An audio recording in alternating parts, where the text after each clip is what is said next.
Okay hello everyone, welcome to channel civic Adda. ఇవాళ మన session లో మీలో చాలా మందికి ఈ డౌట్ అన్నది ఉన్నది. అదేంటి అని అంటే RRB NTPC under graduate and graduate notifications, రెండు నోటిఫికేషన్స్ రిలీజ్ అవ్వటం. ఐ మీన్ బోత్ ఆర్, ఒకటి ఇంటర్మీడియట్ బేస్ లెవెల్, ఇంకొకటి గ్రాడ్యుయేషన్ బేస్ లెవెల్. అయితే ఈ రెండిట్లో కూడా ఏ పోస్ట్, అసలు ఏ వేకెన్సీ ఏ విధంగా ఉండబోతుంది, అదేవిధంగా ఏ పోస్ట్ కి ఎక్కువ స్ట్రెస్ ఉంటుంది, అసలు దాని జాబ్ రోల్ ఏంటి, జాబ్ ప్రొఫైల్ ఏంటి, లేడీస్ కి ఏది బెటర్ గా సూటబుల్ జాబ్, పీస్ఫుల్ గా ఉండే జాబ్ ఏది, డెస్క్ జాబ్స్ ఏంటి, ఇవన్నీ కూడా చాలా మందికి డౌట్స్ ఉన్నాయి. And I have seen in your comment section also. దాన్ని బేస్ చేసుకొని అసలు జాబ్ ప్రొఫైల్స్, ఏ పోస్ట్ కి ఏ వేకెన్సీకి జాబ్ ప్రొఫైల్ అనేది ఏ విధంగా ఉంటుంది, అది వాటి సెషన్ లో మనం డిస్కస్ చేయబోతున్నాం. అండ్ విమెన్ కి కూడా ఏది ప్రిఫరబుల్ అది కూడా నేను డిస్కస్ చేస్తానండి.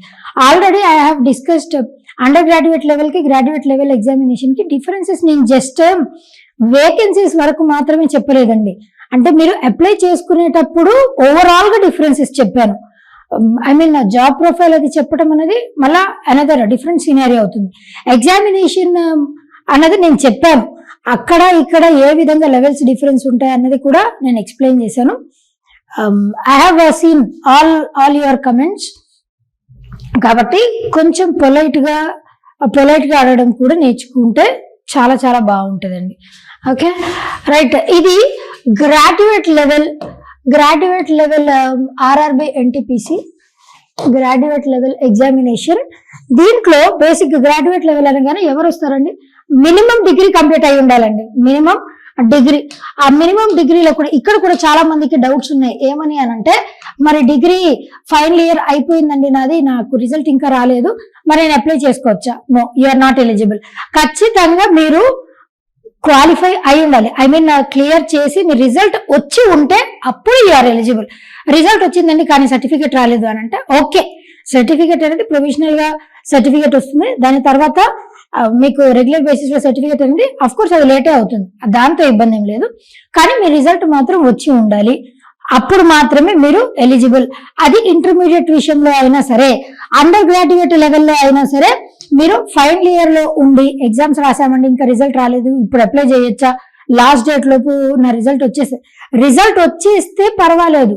ఇప్పుడు ఈ లాస్ట్ డేట్ ఏదైతే ఉందో 29th నవంబర్ ఉన్నాయి కదా రెండు ఎగ్జామ్స్ కి, ఈ అప్లై చేయడానికి లాస్ట్ డేట్ లోపు వస్తే ఇబ్బంది లేదు.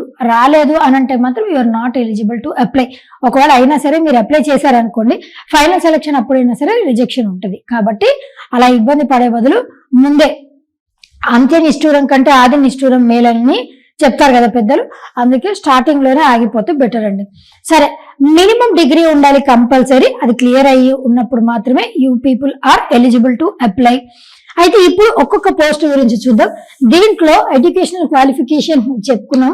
ఏజ్ లిమిట్ వచ్చేసి 18 to 33 years. ఇది జనరల్ కేటగిరీస్ వాళ్ళకి, ఎస్సీ ఎస్టీకి, మళ్ళా ఓబీసీకి, మళ్ళీ ఎక్స్ సర్వీస్ మెన్ కి, వీళ్ళందరికీ ఏజ్ రిలాక్సేషన్ అన్నది ఉన్నది. అది నేను డీటెయిల్డ్ వీడియోలో నేను ఆల్రెడీ ఎక్స్ప్లెయిన్ చేశాను. సరే, ఇప్పుడు 1 by 1 చూద్దాం. చూడండి, chief commercial cum ticket supervisor. ఈయన ఏం చేస్తారు అనంటే, కమర్షియల్ కమ్ టికెట్ సూపర్వైజర్, పేరుకి తగ్గట్టు సూపర్విజన్ చేస్తారనమాట. అంటే ఇక్కడ ఈ junior account assistant, senior clerk cum assistant, వీళ్ళందరూ ఉన్నారు కదా, వీళ్ళందరి మీద సూపర్వైజర్ లాగా ఈయన యాక్ట్ చేస్తారు. టికెట్ సూపర్వైజర్ ఎవరైతే ఈ టికెట్స్ ని ఇష్యూ చేసే డెస్క్ జాబ్ లో ఉంటారో వాళ్ళందరి మీద సూపర్వైజరీ రోల్ ని ప్లే చేస్తారు. Commercial cum ticket supervisor just supervisor role ని ప్లే చేస్తారు. కాకపోతే ఎప్పుడు కూడా ఈ కమర్షియల్ మేనేజ్మెంట్స్ ఉంటాయి కదా, ప్యాసింజర్ డీటెయిల్స్, ఇవన్నీ కూడా ఈయనే హ్యాండిల్ చేయాల్సి ఉంటుంది. కొంచెం సూపర్వైజరీ రోల్ అన్నప్పుడు ఎప్పుడైనా సరే అందుబాటులో ఉండాలి, వాళ్ళు అవైలబుల్ గా ఉండాలి. కొంచెం మేనేజీరియల్ రోల్ ఇదంతా ఉంటుంది. కాబట్టి సమ్వాట్ అంటే ఎప్పుడు ఆల్ ద టైం అవైలబుల్ లో ఉండాలి, ఎంగేజింగ్ గా ఉండాలి అన్నటువంటి జాబ్ టికెట్ సూపర్వైజర్ అంటే హైయర్ అఫీషియల్ అన్నప్పుడు రోల్స్ అండ్ రెస్పాన్సిబిలిటీస్ కూడా అదే విధంగా ఉంటాయి. అందుకే టికెట్ సూపర్వైజర్ ఈ కమర్షియల్ మేనేజ్మెంట్స్, కమర్షియల్ యాక్టివిటీస్ అన్ని మేనేజ్మెంట్ అదంతా ఆయన చూసుకోవాలి. ప్యాసింజర్ డీటెయిల్స్, ఇంకా మిగతా వాళ్ళందరి మీద సూపర్వైజర్ లాగా ఈయన యాక్ట్ చేస్తారు, ఈయన ఆర్ ఈమె. నెక్స్ట్ స్టేషన్ మాస్టర్ వచ్చేసి ఈయన స్టేషన్ మాస్టర్ రోల్ ఏ విధంగా ఉంటుంది అని అంటే, ఇప్పుడు స్టేషన్ కి హెడ్ గా ఆ రైల్వే స్టేషన్ ఏదైతే ఉందో ఆ రైల్వే స్టేషన్ కి మాస్టర్ లాగా యాక్ట్ చేస్తారు అని అంటే, బేసిక్లీ ఇక్కడ స్టేషన్ మాస్టర్ ఏం చేస్తారు, ఈ రైల్వే స్టేషన్ కి ఇన్ఛార్జ్ అని చెప్పుకున్నాం కదా. రైల్వే స్టేషన్ ఇన్ఛార్జ్ అని అంటే ఎమర్జెన్సీ అప్పుడు కానీ ఇంకా ఎప్పుడైనా సరే స్టేషన్ మాస్టర్ అందుబాటులో ఉండాలి. అంటే 24/7 జాబ్ అని చెప్పుకోవచ్చు. ఎస్పెషల్లీ ఏదైనా ఎమర్జెన్సీ సిచ్యువేషన్ వచ్చింది అనుకోండి, ఇప్పుడు ట్రైన్స్ రావాల్సినటువంటి టైంకి రాలేదు, లేదా డిలే అయ్యింది, లేదా అర్లీగా వచ్చేసింది, వేరే ట్రైన్ కూడా వస్తుంది, అలాంటప్పుడు ఏం చేయాలి, అప్పుడు మేజర్ రోల్ ప్లే చేసేది ఎవరు, స్టేషన్ మాస్టరే. ఆ టెన్షన్ కి, ఆ స్ట్రెస్ కి, టెన్షన్ అంటే ఎప్పుడు ఆల్ ద టైం అలర్ట్ ఉండాలి. ఎటువంటి సిచ్యువేషన్ వచ్చినప్పటికీ కూడా స్టేషన్ మాస్టర్ అనేటువంటి వ్యక్తి చాలా చాలా కేర్ఫుల్ ఉండాలి. అలా కాకుండా మనం ఇన్స్టాలో రీల్స్ చూసుకుంటా ఓకే ట్రైన్ వస్తుందా తర్వాత చూద్దాంలే అని కూర్చున్నాం అనుకోండి, కేల్కతం దుకాన్ బంద్ అయిపోతుంది. కాబట్టి స్టేషన్ మాస్టర్ అన్నటువంటి వ్యక్తి ఆల్ ద టైం అలర్ట్ ఉండాలి. ఎమర్జెన్సీ సిచ్యువేషన్ లో కానివ్వండి, ఆ రైల్వే స్టేషన్ లో యాక్టివిటీస్ అంటే ట్రైన్ కరెక్ట్ టైంకి వస్తుందా లేదా డిలే అయిందా అలాంటప్పుడు ఇన్ఫార్మ్ చేయాలన్నా, ముందొచ్చిన వేరే ట్రైన్ గురించి ఇన్ఫర్మేషన్ పాస్ చేయాలన్నా కూడా station master major role play చేస్తారు. ఈవెన్ కవచ్ లాంటి సిస్టమ్ వచ్చినప్పుడు కూడా స్టేషన్ మాస్టర్ రోలే ముఖ్యంగా ఉంటుంది. కాబట్టి స్టేషన్ మాస్టర్ ఎమర్జెన్సీ సిచ్యువేషన్ లో ముఖ్య పాత్రను పోషిస్తారు. చాలా చాలా అలర్ట్ గా ఉండాలి. గూడ్స్ ట్రైన్ మేనేజర్ ఇది కూడా సంవాట్ అలర్ట్ అనేది చెప్పను, కాకపోతే ఈ గూడ్స్ ట్రైన్స్ ఉంటాయి కదండి, ఆ గూడ్స్ ట్రైన్స్ అన్నిటిని మేనేజ్ చేసేటువంటి మేనేజర్ అదేనండి గూడ్స్ ట్రైన్ మేనేజర్ అంటే. మరి వాటిలో ఏం చేస్తారు, ఇప్పుడు గూడ్స్ ట్రైన్ వచ్చి ఆగింది అనుకోండి, ఆ గూడ్స్ ట్రైన్ లో ఏమేమి గూడ్స్ ని చెప్పినటువంటి గూడ్స్ ని సరఫరా చేశారా, లేదంటే వేరే గూడ్స్ ని ఇంపోర్ట్స్ ఎక్స్పోర్ట్స్ చేస్తున్నారా, లేదా దాంతో పాటుగా ఇంకా అన్ని గొళ్ళాలు, తలుపులు, తాళాలు అన్ని కరెక్ట్ గా పెట్టారా లేదా, ఇట్లా ఫీల్డ్ లోకి దిగి మరి ఆ గూడ్స్ ట్రైన్ అన్నది కరెక్ట్ గా ఉన్నదా లేదా, ప్రాపర్ గా ఫంక్షన్ చేస్తుందా లేదా అన్న దగ్గర నుంచి స్టార్ట్ చేసి ఆ గూడ్స్ ట్రైన్ జస్ట్ లైక్ ఇప్పుడు మన ఇంటిని వదిలేసి వెళ్ళినప్పుడు ఇంట్లో సామాన్ కరెక్ట్ గా ఉందా లేదా, ఇంటికి తాళం వేసామా లేదా అని 1-2 సార్లు ఎలాగైతే చెక్ చేసుకుంటామో సేమ్ గూడ్స్ ట్రైన్ మేనేజర్ కూడా చేసే పని అదేనండి. వాళ్ళు కూడా సేమ్ అదే విధంగా గూడ్స్ ట్రైన్ సరిగా పర్ఫామ్ చేస్తుందా లేదా, దాంట్లో ఇంపోర్ట్స్ ఎక్స్పోర్ట్స్ దాంట్లో ఏం సరఫరా చేస్తున్నారు, తలుపులు తాళాలు ఇవన్నీ కూడా సరిగ్గా పెట్టారా లేదా, ఎక్కడైనా ఆగిపోయిందా అంటే ఒక్కొక్క దాంట్లోకి ఆ ట్రైన్ లో ఒక్కొక్క దాంట్లోకి ఎక్కి చూసి చెక్ చేసి రిపోర్ట్ ని అందజేయాలి. అది గూడ్స్ ట్రైన్ మేనేజర్ అంటే. దీంట్లో ఎక్కువగా ఏముంటుంది అని అంటే ఫీల్డ్ వర్క్ ఎక్కువగా ఉంటుందండి, అంతే కదా. ఇప్పుడు గూడ్స్ ట్రైన్ వస్తే గూడ్స్ ట్రైన్ మన దగ్గరికి రాదు కదా, మనమే గూడ్స్ ట్రైన్ దగ్గరికి వెళ్ళాలి. గూడ్స్ ట్రైన్ మేనేజర్ పని అదే. ఆయన గూడ్స్ ట్రైన్ దగ్గరికి వెళ్ళి మరి చూసి ఇదంతా చెక్ చేసి ఏమన్నా అవకతవకలు ఏమన్నా జరిగితే మన దగ్గర ఉండి చేపించి పాస్ ఆన్ చేయాలి. అది గూడ్స్ ట్రైన్ మేనేజర్ రోల్. అంటే ఫీల్డ్ వర్క్ ఎక్కువగా ఉంటుంది goods train manager. More physical గా వాళ్ళు స్ట్రాంగ్ ఉండాలి, ఫిట్ ఉండాలి, మెంటల్ ఎట్లున్నా కూడా ఫిజికల్లీ ఫిట్ ఉండాలి. That is goods train manager. Junior accounts assistant cum typist, senior clerk cum typist, ఈ రెండు కలిపేసి ఎందుకు చెప్తున్నాను అని అంటే, జూనియర్ అకౌంట్ అసిస్టెంట్ ఈ మనము ఎప్పుడైనా రైల్వే స్టేషన్ కి వెళ్ళినప్పుడు టికెట్స్ ఇస్తా ఉంటారు చూడండి, వాళ్ళే ఈ junior accounts assistant, senior clerk cum typist. ఈ 2 పోస్టులలో ఉన్నటువంటి వాళ్ళే అక్కడ డెస్క్ జాబ్ చేస్తూ ఉంటారనమాట. వీళ్ళ జాబ్ ఎలా ఉంటుంది అని అంటే 10 to 5 జాబ్ ఉంటుంది. వీకెండ్స్ రావాల్సిన పని లేదు, వీకెండ్స్ హాలిడేస్ ఉంటాయి. అదే విధంగా వీళ్ళకి ఎటువంటి నైట్ షిఫ్ట్స్ కూడా ఉండవు. కాబట్టి ఈ 2 జాబ్స్ ఎవరికి ప్రిఫరబుల్ అండి అని అంటే, ఈ accounts assistant cum typist, senior clerk, junior account assistant, senior clerk, ఈ 2 పోస్టులు లేడీస్ కి చాలా చాలా ప్రిఫరబుల్. ఈ రెండిట్లో కూడా ఇంకా ఎక్కువ బెటర్ ఏదండి అని అంటే జూనియర్ అకౌంట్స్ అసిస్టెంట్ లేడీస్ కి చాలా చాలా చాలా ప్రిఫరబుల్. ఎందుకనంటే జూనియర్ అకౌంట్స్ అసిస్టెంట్ తో కంపేర్ చేస్తే సీనియర్ క్లర్క్ కి ఇప్పుడు వీళ్ళు ఏం చేస్తారు, ఈ టికెట్స్ ఇదొక్కటే వర్క్ కాదండి, ఇంకా ఆ తీసుకున్నటువంటి టికెట్స్ అవి లెడ్జర్ కరెక్ట్ గా ఉందా లేదా, ఆ అకౌంట్స్ అన్ని కూడా క్లియర్ గా రాసి పడతా ఉండాలి. అది జూనియర్ అకౌంట్స్. కాకపోతే వాళ్ళకి కొంచెం లిమిటెడ్ వరకే ఉంటుంది. సీనియర్ క్లర్క్ వీళ్ళు ఏం చేయాలి అని అంటే ఇంకొంచెం హెవీ టాస్క్లు ఉంటాయి. ఇప్పుడు ఈ జూనియర్ అకౌంట్స్ చేసినటువంటి ఆయన లేదా ఆమె వాళ్ళు చేసినటువంటి పనులను మళ్ళా సూపర్వైజరీ వర్క్ గా చేయాలి. ఇంకా వాళ్ళకంటే కూడా ఎక్కువ లెడ్జర్స్ ని ఎంటర్ చేయాల్సి ఉంటుంది సీనియర్ క్లర్క్.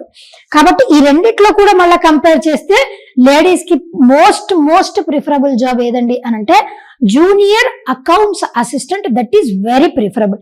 సీనియర్ క్లర్క్ వచ్చినా మంచిదేనండి. కాకపోతే ఈ రెండు కూడా డెస్క్ జాబ్సే. మీరు ఫీల్డ్ లోకి వెళ్ళి పని చేయాలి, ఎమర్జెన్సీలో కూడా అందుబాటులో ఉండాలి, వీకెండ్స్ పని చేయాలి, నైట్ షిఫ్ట్స్ ఉంటాయి.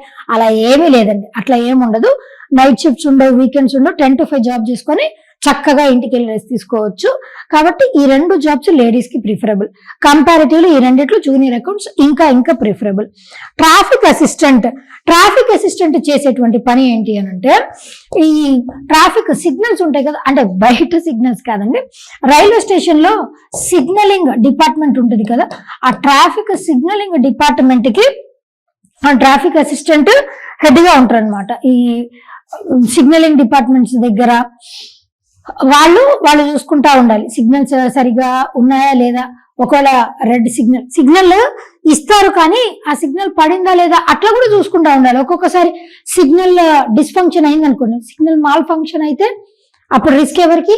వీళ్ళకే, ట్రాఫిక్ అసిస్టెంట్ కి. ఎందుకు? వాళ్ళ జాబే అది. ఆ సిగ్నలింగ్ కరెక్ట్ గా ఉందా లేదా, ఇప్పుడు ఎక్కువ ట్రైన్స్ ఒకటేసారి కొలాబ్ అయ్యి వచ్చేస్తున్నాయా, ఇవన్నీ కూడా చూసుకోవాల్సిన పని ట్రాఫిక్ అసిస్టెంట్ ఉంటది. కాబట్టి ఇది కూడా ఏ విధమైనటువంటి జాబ్ అని అంటే ఇది ఫీల్డ్ వర్క్. అదే విధంగా వీళ్ళకి నైట్ షిఫ్ట్స్ కూడా ఉంటాయి. వీళ్ళు ఎట్లాంటి సిచ్యువేషన్ లో అయినా కూడా అందుబాటులో ఉండాలి. ఇది ఓవరాల్ గా గ్రాడ్యుయేట్ లెవెల్లో ఒక్కొక్క పోస్ట్ కి సంబంధించినటువంటి ఇన్ఫర్మేషన్. లేడీస్ కి ఏ 2 జాబ్స్ ప్రిఫరబుల్ అంటే ఈ రెండు ప్రిఫరబుల్. ఇంకా మీరు ఫీల్డ్ లోకి దిగి పని చేయగలం, 24/7 అందుబాటులో ఉండగలం, అదే విధంగా ఎమర్జెన్సీ సిచ్యువేషన్ లో అయినా ఎప్పుడైనా అలర్ట్ గా ఉండగలం అంటే మిగతా వాటికి కూడా అప్లై చేసుకోవచ్చు. లేడీస్ విషయంలో చెప్తున్నా. జెంట్స్ అయితే ఇంకా దీంట్లో ఏదైనా అప్లై చేసుకోవచ్చు అండి. ఈ రెండు ఓన్లీ లేడీస్ అప్లై చేసుకోవాలి, జెంట్స్ అప్లై చేసుకోవడానికి లేదంటే no, it's not like that. Ladies కి ప్రిఫరబుల్ ఏది అని అంటే ఈ రెండు చెప్పాను. ఎవరైనా ఏదైనా అప్లై చేసుకోవచ్చు, అంతేగాని మీరు మల్టిపుల్ రోల్స్ కి అప్లై చేసుకోవడానికి ఉండదు. ఎందుకు అనంటే దీంట్లో ఈవెన్ మీరు ప్రిలిమ్స్ మెయిన్స్ ఈ రెండు అయిపోయిన తర్వాత మళ్ళీ మీకు స్కిల్ టెస్ట్ అనేది ఉంది. అది ఆల్రెడీ నేను చెప్పాను కదండి. ఆ స్కిల్ టెస్ట్, టైపింగ్ టెస్ట్ అనేది ఒకళ్ళకు ఉంది, కొంతమందికి వచ్చేసి ఆప్టిట్యూడ్ టెస్ట్ అనేది ఉన్నది.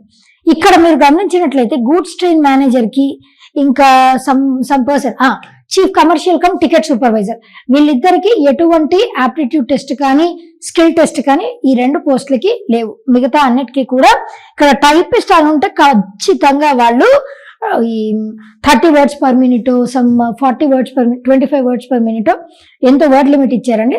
ఆ టైపింగ్ టెస్ట్ కూడా క్లియర్ చేయాల్సి ఉంటుంది. ఇది గుర్తుపెట్టుకోండి. నెక్స్ట్ ఇప్పుడు అండర్ గ్రాడ్యుయేట్ లెవెల్కి వద్దాం. అండర్ గ్రాడ్యుయేట్ లెవెల్లో ఏమేమి పోస్టులు ఉన్నాయి వాటి గురించి కూడా చెప్తాను. కమర్షియల్ కమ్ టికెట్ క్లర్క్ అని చెప్పాం కదా, అంటే ఇక్కడ మళ్ళీ అగైన్ ఫ్రంట్ లో ఉంటారు వీళ్ళు. టికెట్ ప్యాసింజర్ డీటెయిల్స్ వాటన్నిటిని మేనేజ్ చేసుకోవాలి.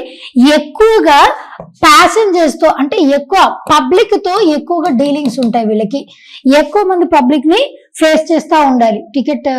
Commercial cum ticket clerk. ఇప్పుడు మీరు గమనించినట్లయితే రైల్వే స్టేషన్ లో మనం స్టేషన్ లో నుంచి బయటకు వచ్చేటప్పుడు కానీ ఎంటర్ అయ్యేటప్పుడు కానీ అక్కడ సమ్ 1-2 persons ఉండి వెరిఫై చేస్తూ ఉంటారు కదా. మీరు స్టేషన్ ప్లాట్ఫామ్ టికెట్ తీసుకున్నారా లేదా అని చెప్పేసి వెరిఫై చేస్తూ ఉంటారు. లేదు అనంటే అప్పుడు మీరు ట్రైన్ నుంచి దిగి వస్తూ ఉంటే మీ టికెట్స్ వెరిఫై చేస్తూ ఉంటారు. ఇట్లా ఈ పనులు ఉంటాయి అన్నమాట కమర్షియల్ కమ్ టికెట్ క్లర్క్ కి. అంటే ఎక్కువ మంది పబ్లిక్ ని ఫేస్ చేస్తూ ఉండాలి. ఎక్కువ పబ్లిక్ ఇంటరాక్షన్ అన్నది వీళ్ళకి ఎక్కువగా ఉంటుంది. స్టేషన్ బేస్డ్ జాబే ఉంటుంది ఇది కమర్షియల్ కమ్ టికెట్ క్లర్క్ అన్నది. దాని తర్వాత accounts clerk cum typist, junior clerk cum typist. ఈ రెండు కూడా ఇందాక మనం చెప్పుకున్నట్టే గ్రాడ్యుయేట్ లెవెల్లో ఏ విధంగా అయితే ఉన్నాయో ఈ రెండు కూడా అకౌంట్స్ క్లర్క్ కమ్ టైపిస్ట్, ఈ టైపిస్ట్ అనేది పక్కన పెట్టండి, వాళ్ళు సిస్టమ్స్ ని యూజ్ చేయాలి కాబట్టి టైపిస్ట్ అని ఇచ్చారు. Accounts clerk, junior clerk. Junior clerk కొంచెం తక్కువ స్థాయిలో ఉంటుంది, అంటే వర్క్ లెవెల్లో నేను చెప్తున్నా. అకౌంట్స్ క్లర్క్ కొంచెం ఎక్కువగా ఉంటుంది, ఆ అకౌంట్స్ ని సరి చూసుకోవడం, అవి కరెక్ట్ గా ఉన్నాయా లేదా, ఆ లెడ్జర్ ని బ్యాలెన్స్ చేసుకోవడం, ఇది ఉంటుంది. అండ్ లాస్ట్ వన్ వచ్చేసి ఏంటి అని అంటే ట్రైన్స్ క్లర్క్. ఈ ట్రైన్స్ క్లర్క్ అన్నది కంట్రోల్ రూమ్ దగ్గర ఉంటారు చూసారా, వాళ్ళు కంట్రోల్ రూమ్ దగ్గర ఉండేటువంటి వాళ్ళే ట్రైన్స్ క్లర్క్ అని చెప్తాం. ఇది ఎప్పుడు కూడా ఇది ఫీల్డ్ బేస్డ్, అదే విధంగా వీళ్ళకి నైట్ షిఫ్ట్ లో ఉంటాయి. ఎప్పుడైనా సరే వీళ్ళు 24/7 ట్రైన్స్ క్లర్క్ అన్నటువంటి వాళ్ళు అందుబాటులో ఉండాలి. కంట్రోల్ రూమ్ దగ్గర ఉండి చేసేటువంటి పనులు వీళ్ళవి. షిఫ్ట్ డ్యూటీస్ ఉంటే కాకపోతే 24/7 అందుబాటులో ఉండాల్సినటువంటి జాబ్ ట్రైన్స్ క్లర్క్. మరి ఈ లెవెల్లో లేడీస్ కి ఏదండి ప్రిఫరబుల్ అని అంటే ఇక్కడ కూడా ఈ రెండు లేడీస్ కి చాలా ప్రిఫరబుల్ అండి. దాంట్లో కూడా జూనియర్ క్లర్క్ వచ్చేసి the most preferred one for ladies. ఈ రెండు పోస్టులు లేడీస్ కి ప్రిఫరబుల్. అక్కడ గ్రాడ్యుయేట్ లెవెల్లో లేడీస్ కి ఏది ప్రిఫరబుల్ చూసాం, ఇక్కడ అండర్ గ్రాడ్యుయేట్ లెవెల్లో లేడీస్ కి ఏది ప్రిఫరబుల్ చూసాం. అండర్ గ్రాడ్యుయేట్ లెవెల్ అనగానే ఇది జస్ట్ 12th పాస్ అయితే సరిపోతుంది. 12th pass. ఇక్కడ చాలా మందికి డౌట్స్ వస్తున్నాయి, ఇంటర్మీడియట్ బైపీసీ చేసిన, ఎంపీసీ చేసిన. ఇంటర్మీడియట్ లో మీరు ఏ గ్రూప్ తీసుకున్నా సరే, ఎంపీసీ, బైపీసీ, సిఈసి, హెచ్ఈసి ఏది తీసుకున్నా కూడా you are eligible. Just intermediate complete అయిపోతే సరిపోతుంది. డిప్లొమా చేసిన వాళ్ళు కూడా ఎలిజిబులే. You people also eligible to apply for this one. కాకపోతే ఇక్కడ ప్రొవైడెడ్ ఏంటి, ఫైనల్ ఇయర్ లో ఉండి మీకు రిజల్ట్ వచ్చేసింది అన్నప్పుడు మాత్రమే you people are eligible, otherwise you people are not eligible. ఇప్పుడు ఎగ్జామ్ ప్యాటర్న్ లో ఏమి డిఫరెన్స్ ఉంటుంది గ్రాడ్యుయేట్ లెవెల్ కి, అదే విధంగా అండర్ గ్రాడ్యుయేట్ లెవెల్ కి ఏం తేడా ఉంటుందో అది కూడా నేను ఎక్స్ప్లెయిన్ చేస్తాను. Graduate level, under graduate level మీరు గమనించినట్లయితే ఇద్దరికి కూడా సేమ్ సిలబస్ ఉంటుందండి. జనరల్ అవేర్నెస్ అవ్వచ్చు, క్వాంట్స్ అవ్వచ్చు, రీజనింగ్ అవ్వచ్చు, జీకే, కంప్యూటర్ అవేర్నెస్, ఇదంతా కూడా అందరికీ సేమ్. ఇంగ్లీష్ అన్నది లేదు, రైల్వేస్ లో ఇంగ్లీష్ అన్నది ఉండదు. గ్రాడ్యుయేట్ లెవెల్లో కూడా మనకి first phase tier 1, that is nothing but computer based test 1, CBT 1 అని చెప్తాం. ఇక్కడ కూడా CBT 1 ఉంది. దాని తర్వాత సెకండ్ ఫేజ్ CBT 2, ఇక్కడ కూడా CBT 2 ఉంది. ఇది వచ్చేసి ఎన్ని మార్కులకి, 100 మార్కులకి 100 క్వశ్చన్లు ఉంటాయి, 90 మినిట్స్ టైం లిమిట్. ఇది కూడా సేమ్ టైమింగ్స్ అండి. CBT 2 లో 120 మార్క్స్, 120 క్వశ్చన్స్ అండ్ మళ్ళా టైం లిమిట్ వచ్చేసి 90 మినిట్స్. దీంట్లో నెగిటివ్ మార్కింగ్ ఉందా అని అంటే yes, negative marking is there. Negative marking వచ్చేసి 1/3. Each question carrying 1 mark.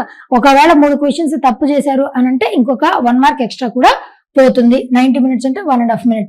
ఇదంతా ఇక్కడ కూడా సేమ్, ఇక్కడ కూడా same, both are same, syllabus కూడా సేమ్. కానీ లెవెల్లో ఏం తేడా ఉంటుందండి అని అంటే CBT 1 గ్రాడ్యుయేట్ లెవెల్ కి, అండర్ గ్రాడ్యుయేట్ లెవెల్ కి 1 ఆర్ ద అదర్ వే కొంచెం సేమ్ గానే ఉంటుందండి. అంటే మీకు ఈజీ నుంచి మోడరేట్ లెవెల్లో ఉంటుంది. ఇక్కడ మోడరేట్ లెవెల్లో అడిగారు అనుకోండి, దానితో కంపేర్ చేస్తే ఇక్కడ కొంచెం ఈజీగా అడుగుతారు అంతే. టాపిక్స్ అన్ని సేమ్ ఉన్నాయి, కాకపోతే కొంచెం ఈజీ క్వశ్చన్స్ ఉంటే ఇక్కడ కొంచెం బాగా డిఫికల్ట్ క్వశ్చన్స్ ఏ ఉండవు, మోడరేట్ గా అడుగుతారు. Easy to moderate level. CBT 2 లో అసలు డిఫరెన్స్ అంతా ఎక్కడ వస్తుందంటే సెకండ్ లెవెల్లో వస్తుంది. ఈ సెకండ్ లెవెల్లో ఇక్కడ కొంచెం మోడరేట్ గా క్వశ్చన్స్ ఉంటాయి, ఇక్కడ మీరు కొంచెం డిఫికల్టీని ఫేస్ చేయాల్సి ఉంటుంది. కొంచెం టఫ్నెస్ లెవెల్ అనేది ఎక్కువ ఉంటుంది అంతే తప్ప మిగతావన్నీ సేమ్ టు సేమ్. దీంట్లో ఎక్కువ వెయిటేజ్ దేనికి ఉందండి మరి అని అంటే ఈ 100 క్వశ్చన్స్ లో 40 మార్క్స్ వచ్చేసి జనరల్ అవేర్నెస్, 30 క్వశ్చన్స్ వచ్చేసి క్వాంట్స్, 30 క్వశ్చన్స్ వచ్చేసి రీజనింగ్. మరలా ఇక్కడికి వచ్చేసరికి 50 క్వశ్చన్స్ వచ్చేసరికి జనరల్ అవేర్నెస్, 50 క్వశ్చన్స్ వచ్చేసి జనరల్ అవేర్నెస్, 35 క్వశ్చన్స్ వచ్చేసి క్వాంట్స్, 35 క్వశ్చన్స్ వచ్చేసి రీజనింగ్. ఇది ఇక్కడ ఈ రెండు మీరు గమనించినట్లయితే వెయిటేజ్ దేనికి ఎక్కువ ఉందండి, జనరల్ అవేర్నెస్ కి వెయిటేజ్ ఎక్కువ ఉంది. జనరల్ అవేర్నెస్ లో జనరల్ స్టడీస్ వస్తాయి, history, polity, geography, economy, environment, ఇవన్నీ కాకుండా వీటితో పాటు ఇంకా జనరల్ నాలెడ్జ్, జీకే వస్తుంది. జీకేతో పాటుగా మళ్ళా మనం కరెంట్ అఫైర్స్ కూడా చదువుకోవాలి. ఇవి కాకుండా వీటితో పాటుగా కంప్యూటర్ అవేర్నెస్ అని కూడా ఉంటది, అది కూడా చదువుకోవాలి. ఇవన్నీ జనరల్ అవేర్నెస్ లోకి ఆ కేటగిరీలోకి వస్తాయి. క్వాంట్స్ రీజనింగ్ అయితే మీకు తెలిసిందే. ఇంకా మన 10th లెవెల్లో ఎంత వరకు అయితే మనం చదువుకున్నామో అవే క్వాంట్స్ రీజనింగ్, కొంచెం ఆ లెవెల్ పెంచి ఇస్తారండి అంతే. దీనికి ఉన్నటువంటి తేడా ఎగ్జామ్ ప్యాటర్న్ లో కూడా డిఫికల్టీ లెవెల్ ఒక్కటే, అది కూడా CBT 2లో డిఫరెంట్ గా ఉంటుంది తప్ప మిగతావన్నీ కూడా ఈ 2 విధాల్లో సేమ్ ఉంటుంది. That is the thing. ఇప్పుడు దీనికి పెద్ద తేడా లేదు కాబట్టి రెండిటికి అప్లై చేయొచ్చు. ఒక పర్సన్ 2 ఎగ్జామ్స్ కి అప్లై చేయొచ్చు, గ్రాడ్యుయేట్ కి అప్లై చేయొచ్చు, అండర్ గ్రాడ్యుయేట్ కి కూడా అప్లై చేయొచ్చు. అలా ఏం లేదండి. అలా కాకుండా సింగిల్ అప్లికేషన్ అయినా మేడం 2 ఎగ్జామ్స్ కి, నో, సింగిల్ అప్లికేషన్ కాదు, 2 డిఫరెంట్ అప్లికేషన్స్, రెండిటికి మీరు అప్లై చేసుకోవచ్చు. ఎగ్జామినేషన్ ఫీ వచ్చేసి ఎంత అండి? 500 రూపీస్ ఎగ్జామినేషన్ ఫీ. అది ఎవరికి? అన్రిజర్వ్డ్ క్యాండిడేట్స్ కి, ఓబీసీ వాళ్ళకి ఎగ్జామినేషన్ ఫీ 500 రూపాయలు. అదే విధంగా 250 రూపీస్ ఎవరికి 250 రూపీస్ అండి అని అంటే ఫీమేల్స్ కి, ట్రాన్స్జెండర్స్ కి, అదే విధంగా ఈబీసీకి, ఎకనామికలీ బ్యాక్వర్డ్ క్లాసెస్ కి, SC, ST, persons with bench mark disability, వీళ్ళకి 250 రూపీస్ ఎగ్జామినేషన్ ఫీ. ఈ రెండిట్లో కూడా మీరు ఎగ్జామ్ రాస్తే, CBT 1 ఎగ్జామ్ రాస్తే ఈ ఎగ్జామినేషన్ ఫీ ఏదైతే ఉందో అది మీకు రిఫండ్ వచ్చేస్తుంది. 250 రూపీస్ అయితే మొత్తానికే వచ్చేస్తాయి. 500 రూపీస్ లో 400 రూపీస్ మీకు ఎగ్జామినేషన్ ఫీ వెనక్కి వచ్చేస్తుంది. క్వాలిఫై అయితేనే వస్తాయి, క్వాలిఫై అవ్వకపోతే రావా, అట్లా ఏం లేదు. క్వాలిఫై అయినా అవ్వకపోయినా మీరు CBT 1 అటెండ్ చేస్తే వచ్చేస్తుంది, మీకు ఎగ్జామినేషన్ ఫీ కూడా రిఫండ్ వచ్చేస్తుంది. సెంటర్ ఏ విధంగా సెలెక్ట్ చేసుకోవచ్చు అంటే, సెంటర్ మీరు సెలెక్ట్ చేసుకోవచ్చు, కాకపోతే depending upon number of applicants ని బేస్ చేసుకొని మీ సెంటర్, మీరు చూస్ చేసుకున్నటువంటి సెంటర్ కాకుండా డిఫరెంట్ గా కూడా రావచ్చు. అది కూడా మనం చెప్పలేము. So this is all about today session. ఇంకా మీకు ఏమన్నా ఫర్దర్ గా డౌట్స్ ఉన్నాయి అని అంటే యూ కెన్ ప్లీజ్ కమెంట్.